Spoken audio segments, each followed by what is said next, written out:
రండి భరత ఖండ హిందువులారా, ప్రయాగాన జరుగుతుంది మహాకుంభమేళా. కదలి రండి భరత ఖండ హిందువులారా, ప్రయాగాన జరుగుతుంది మహాకుంభమేళా. ధర్మ కర్మ ఆధ్యాత్మిక జన ప్రవాహ వేదిక, గంగా యమున సంగమాన జరిగే మహావేడుక.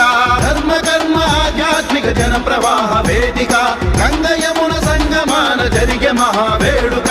కదలి రండి భరత ఖండ హిందువులారా,